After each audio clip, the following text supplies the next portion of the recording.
Chapter 12 and 13 is going to be joined together into one test, basically, or one unit. We're going to learn vocabulary and some graphs in Chapter 12, and all of that information is going to be very useful and helpful in Chapter 13, which is your math. All right, so let's start in some vocab terms. How do gases interact with each other? This is called the kinetic molecular theory. Describes the behavior of gases in terms of particles in motion. Assuming these three different things. Particle size, they're extremely small. You can't see them, you can't feel them. You can kind of see them if the wind is traveling very fast, but not But really. that's all of it in motion, not individual particles. True. All right, so the particles in motion. Constant random motion, and they bounce off of each other with perfect elastic collision to where no energy is lost. So when they actually bump into each other, it's not like absorbing this one and this one kind of stays still and then goes off. It actually will bump and they lose no energy. It's completely elastic where one will absorb, the other will not absorb, and they just whoop, and then away they go again. Yep. And hit, oh, and there they go again. So they're constantly bouncing off each other. Off each other, off the walls, off anything and everything. Off the walls of their container. Yeah, there we go. Particle energy, the kinetic energy is Ke equals 1/2 mv squared. M is your mass, V is velocity squared. You learned this your freshman year. Yeah, you did. So we're not really going to go into it. You just kind of need to know how to plug and chug. What's velocity? The speed of things. So it's meters per second. And then temperature. Temperature is the average kinetic energy of those particles. So the faster they're moving, your temperature increases. The slower particles move, your temperature decreases. So if you have a really low temperature, think about it. Low temperature, you probably are having a solid. There's very little movement in the particles. High temperature, you're probably going to have a gas, a vapor of some sort, and they have a lot of energy. Awesome. Gas behavior. Low density, large amounts of empty space between the particles of gas. They compress and expand. They will fill whatever container you put them in, but you can also compress them down into a smaller space. They can diffuse or effuse. Diffusion, that means gases can move between one material to another. I put this in here because you all know what it means. Flatulence means to fart. So this would be diffusion. One person makes a stinky and the people around it start to smell it, and then farther out they start to smell it, and it diffuses through the room. Effusion is gas escaping through a small opening, such as a flat tire. You got a little hole and it's coming out really quick. So those are the differences between the two. I'm sure you'll all remember diffusion a little better than effusion. Gas pressure, it is the force per unit area. Air pressure is caused by the gravitational pull on air molecules, and Torricelli was the first to demonstrate this. There are two different devices that we can use to measure pressure. One is a barometer, the other is a manometer. Barometer uses a device to measure your air pressure. It has a thin tube closed at one end and filled with mercury. This is mostly used by your meteorologists, so if you hear them, they'll say the mercury is rising or the mercury is falling. Right. They're reading a barometer. It tells the pressure, a high pressure zone or a low pressure zone moving in and through. So they measure it using millimeters, so the units are going to be millimeters of mercury, or mmHg. A manometer also used to measure air pressure, but this has a closed container. I wish I could talk today. This is like your pressure gauge. So you have like a soccer ball and you want to measure the pressure inside the soccer ball. You have a closed container. Pressure gauge is actually reading the pressure inside that ball. Right. We can use this to measure different gases. So we can put those into a vial, release the gas, and when it comes through, it'll measure how much pressure that gas exerts. You have quite a few different units of pressure. They all are interrelated. There's a chart on your cheat sheet, backside, top, middle box. Yeah. What you've got. 1 Pascal is equal to 1 Newton of force per meter squared. So Pascal is going to be your SI unit, or your, what's SI? I'm blanking. I'm trying to talk too International fast. System of Units. Thank you. So blanked. So 1 Pascal, this is where you're going to actually use it. You can go up kilo, you can go deca, you can go millipascal. Right. You can actually use it through your metric system. What else are they equal to? 1 atmospheric pressure, 760 millimeters of mercury, 760 torr, based from torricelli, 101.3 kilopascal, and 14.7 psi. That was me being dyslexic. If we want to talk about these a little bit, atmospheric pressure would be you going to sea level or up on a mountain. What's the pressure of gravity pushing up and down on you? Your millimeters of mercury and your torrs are used in your barometers. Kilopascals we can also use in class. We can use on those any gauges that we need. And then PSI is your pounds per square inch, and that's basically what the United States uses for tire pressure and anything else. In atmosphere, you will shorten that by saying ATM. Oh yeah, write that in, ATM. All right, and then let's, oh wait, it's right down there. Convert 30 ATM into millimeters mercury. So let's do that. Because you're going to have to be able to convert between one unit to the other. There you go, ATM. So we've got 30 ATMs. We want to see how many millimeters of mercury that would be. So you take your 30, and I just do a dimensional analysis problem, where we're going to multiply by a ratio. What's equal to what? And you've got find over given again. So if I want to find millimeters of mercury, I'm going to look up in my chart, and I can see that 760 millimeters of mercury is equal to 1 ATM. So that's my ratio. I'm going to multiply those 30 times 760 and divide by 1, but we don't really need to. Right.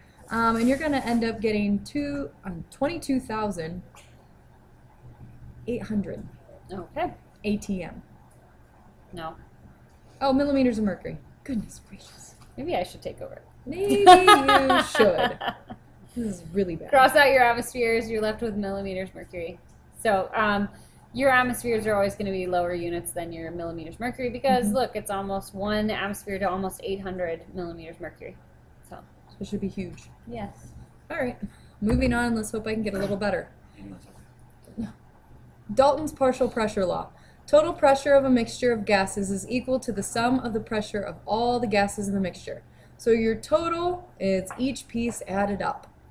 We have a problem. This is really easy. It is really easy. What's the problem? Pressure 1 plus pressure 2 plus pressure 3 plus pressure 4 and so on has to equal the total. So we've got a little problem down here that we've got to figure out. What is the partial pressure of oxygen gas in a mixture of nitrogen gas, oxygen gas, and hydrogen gas with a total pressure of 0.48 ATM if the partial pressure of nitrogen is hiding behind my box? Do you have it on the, Oh, yes, I can read. I don't think that ink color nitrogen is 0.12 ATM and hydrogen gas is 0.2 ATM. Sorry. So we know our total. Total is 0.48 ATM. And that is everything together. Now they give us 2 of the 3 other pieces. We know that 0.12 ATM is N2 because it was nitrogen gas. We know that 0.2 ATM is hydrogen gas. So I might go H2. behind our heads with that, but we'll see. Plus O2. Okay, and so O2 is what we don't we'll know. just That's say our X Okay. ATM of O2. So if each thing has to add up and equal our 0.48, all we have to do is subtract our product from our beginning total. Our product would be the 0.48. Jeez. And you end up with 0.16 O2. ATM. O2? Yeah, oxygen gas. Oh, ATM of O2. 0.16. Is Okay. that better? Yes. ATM of O2. Okay, so 0.16 ATM of O2. Dalton's pressure, don't overthink it. It is that easy. It really is. Section 2. Let's just keep going. Forces of attraction. Attractive forces are what holds particles together, such as an ionic, covalent, and metallic bonds. These are intramolecular forces. There's another type. It's called intermolecular forces. These are weaker than intramolecular forces, but can also hold particles together. There's 3 types. Dispersion forces, dipole-dipole forces, and hydrogen bonds. So we're going to take each one of these 3 and we're going to talk about them individually. Okay. Dispersion forces are also known as London forces. They are a weak force that results from a temporary move of electrons in the electron cloud. So if they If they move to one side and the other ones move to another side, they can actually bond together. Not really bond, I should say, force of attraction together.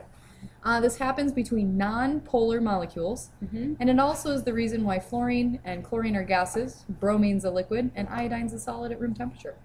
Okay. That's about all you need to know. Dipole-dipole forces is an attraction between oppositely charged regions of a polar molecule and is stronger than London forces. Remember your water? You've got your little Mickey Mouse. Hydrogens, oxygens. So this is going to be your negative side, and these are your positives. So your other waters would be attracted here because that would be negative. These are dipole-dipoles. Also called hydrogen bonds, the next one. Yeah, that one too. Darn it. It's a special one, so she jumped ahead of us. Yeah. So that one's a great example for our hydrogen bonds. Perfect example.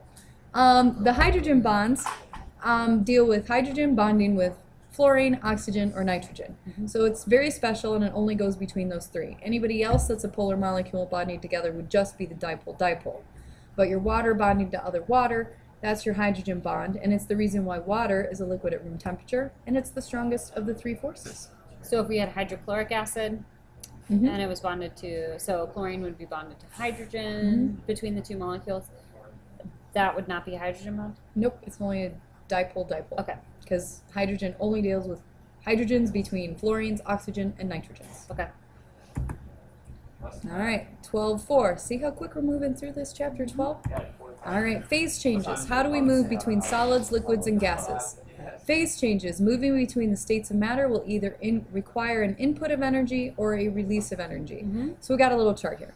The energy required, meaning you have to put energy in for these things to happen. Melting, vaporization, evaporization, and sublimation. Okay. All those Asians. Yes. Lots of them. It would be evaporation? Yeah, you know, I like to say it differently. Okay. All right. So those you should already know from like chapter 3 when we move through states of matter. Yeah, the one that you might not remember is sublimation, that goes solid to gas, it skips the liquid. All right. So energy released. Energy released is going to be your freezing, condensation, and deposition. See, I like to just got to fix me when I say And that one things would wrong. be gas to solid. So again, it's skipping the liquid phase. All right, so those are your charts for that one. What you have to be able to do for now is read a phase diagram. It's a fancy little chart right here. We've got a solid, a liquid, and a gas. We've got point A. Your point A down there is a triple point, all three phases at the same time. Point C is the critical point. It cannot be a gas. Cannot be a gas, a liquid. I think I screwed that up. No, it can't be a liquid anymore. So we're gonna have to fix that in our notes. Critical point 3 is where it can't be a liquid anymore. It's going to start from here on out just being just a gas. So you've got your pressure versus temperature. Okay. Your A down there is where all three are. So here, everything's happening at the same time. You could have solid, liquid, or gas. And up here, C is your critical point. And what happens at your critical point? You can't move between the liquid and the gas anymore. You're just going to stay. So you stay whatever state of matter that you are. Yeah. So you stay a liquid or a gas. Yeah. Thanks for fixing that. Okay. This one was for water. This phase diagram that you see here is for water. It's at 0 degrees Celsius is on there, and 100 degrees Celsius is on there. That's your freezing and your boiling points. Yep. And then you've got at 1 atm. So most of your graphs will have those values on there. Right. And it should tell you what that graph is based off of what substance it is. So you got to be able to read this information to be able to plug it into equations later on in chapter 13. And also you have to be able to say, okay, if I had over 1 atmosphere pressure and I was between, say I was at 50 degrees Celsius, that means I would be somewhere up here, 50 degrees, I would have a liquid. There you go. Perfect. Can you read the graph? Yeah. So we'll get a bit more practice with those. You should be pretty good at those. Not hard stuff for chapter 12. No. Just know your vocabulary terms, make some flashcards. You'll be good. Okay.